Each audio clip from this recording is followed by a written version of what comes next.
0503035967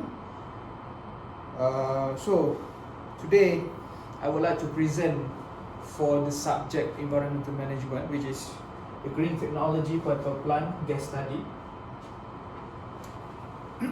So we'll start with a definition of environmental impact assessment.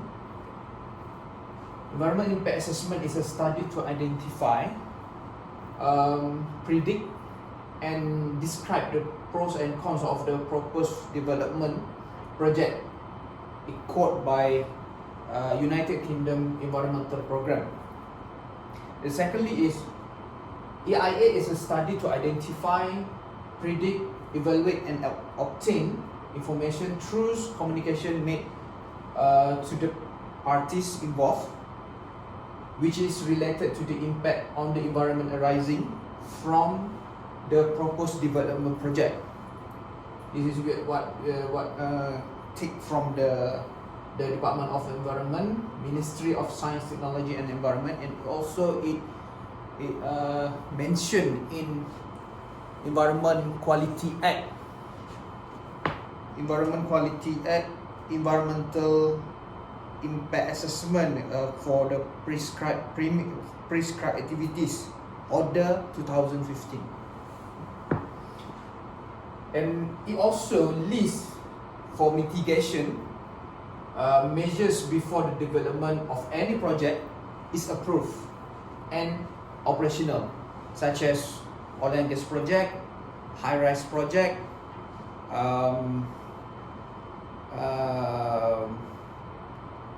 public rail and etc. Next is EIS is one of the environmental management instrument.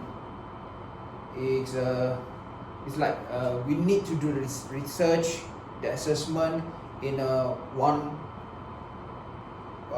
folder file. Okay, next is environment impact assessment has a strategic role and function in preventing and controlling environmental damage. And lastly, through the EIA, a business or activity plan has stated a commitment to environmental management that will be carried out. The importance of EIA, which is EIA is a decision-making instrument regarding business implementation plans related to the management of a major and important impacts. It's a public policy set by the government as the implementation of laws to maintain a sustainable environment. EIA is a mechanism for the implementation of the established EIA system. Next is EIA is an analysis that includes various factors such as physical, chemical, socio-economic, biological, as well as comprehensive socio-cultural. For the government, the importance for the government, this EIA can assist in a planning process that aims to prevent pollution and damage which occurs in a certain environment. It also can assist in preventing conflict that appears in community groups on the impact of the environmental damage caused by an activity or business. That mean is from the project will be ongoing after the EIA is approved. The third one is maintaining a development process that runs in accordance with the principle of sustainable development. Lastly, for the government, it can help realize responsible government in the field of environmental management. Second is for the business.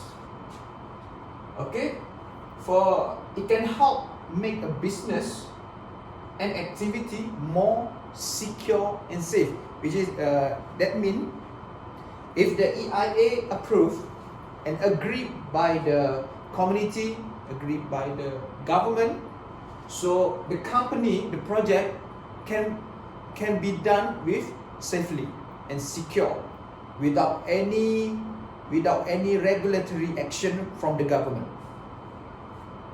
Second, it can be used as a reference in credit, in application or business application, for example, submission loans to the banks. So banks will be confident if we have this EIA as an evidence that the project will not destroy or to damage the land or the affluent that existing there. Next is, it can be used as a good means in helping interaction with the community around him as tangible evidence of obedience to the law. Last, this is an important people that to the community. The community gets information about the business plan and or activities that have important impact on the environment. Number two, the community can submit suggestions, opinions and or response to business plan and activities that have an important impact on the environment. And last but not least, number three, the community can be involved in the decision making. Also, the community can be involved on the decision making process related to the recommendations of the feasibility on ineligibility of the planned business or activity that has significant impact to the environment. And last but not least, the community can submit suggestions, opinions or response to the environmental permit process, which is the community also want the land to be secured from the activities or project that will be done by the developer, because sometimes the land is source, is a resource for them to get the water, maybe fishermen to fishing, etc.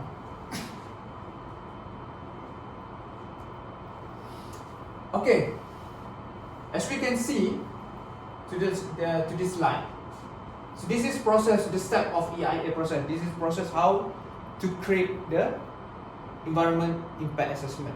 For the first, screening. So for the first step in the screening, answering the question is a process known as a screening and can be an essential first step into a formal EIA. Next, for the second step, scoping, essential for focusing the available resources on the relevant issues. Third, baseline study, referred to a baseline study as it provides a baseline against which change due to a development can be done. This is baseline, meaning the initial before the project start. So the developer shall do the research and get the baseline measurement or baseline data to against data after the project done. Next, impact prediction. Impact prediction involve forecasting the likely change in the environment that will occur as a result of the development. Next, impact assessment. This requires interpretation of the importance of or significance of the impacts to provide a conclusion. Next is the mitigations. Mitigation involves taking measures to reduce or remove environmental impacts, and it can be seen that the interactive nature of the EIA process is well demonstrated here. Next, producing the environmental impact statement. This is a summary of the information or contained within the EIA, presented in a concise non-technical format for those who do not wish to read the detailed documents. Next is EIA review. Review can take a number of forms. It may be purely an ad hoc process whereby the document is read and commented on by decision makers. And lastly, we need to do follow-up session, which is follow-up related to the post-approval phase of EIA and encompass monitoring of impacts, the continued environmental management of a project, and impact auditing. Next we look the environmental impacts. If we do not do the EIA. For the soil erosions, soil surface receives rain directly or indirectly at high speed when there are no plants blocking it. Next, poor slope management, such as doing verbal slopes, and no good drainage system for the purpose of water flow, and no ground cover crops are made to prevent surface erosion. The soil bones become loose and slide downward. The soil structure change and new surface form due to compression and stretching factors by earthquake movement. Surface runoff that transport soil and in terms contributes to soil surface erosion and stormwater. Okay, next is for the stormwater. Stormwater runoff contributes to receiving waters a significant part of total loads of such pollutants as nutrients, heavy metals, oil and grease, bacteria, etc. The drainage scheme unaffordable for the community. Okay. For my presentation, that's my suggestion on mitigation measures for the soil erosion. Use stone or rock to make walls with appropriate distance along the contour line on sloping land. The stone core wall serves to hold soil grains due to erosion from above,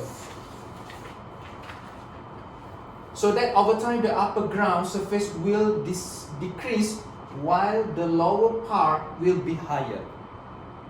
This process takes place continuously until the field becomes flat or approaching flat. And for the stormwater, construction of stormwater ponds at each meeting of drainage channels between the main road drainage and drainage of hill slope that have large storm water rate. Stormwater ponds are made. The purpose is to accommodate sediment so that it does not enter the drainage channel along the main road section. I think that's all from me. Okay, I think that's all from me. So thank you. Enjoy the presentation. Thank you. Assalamualaikum.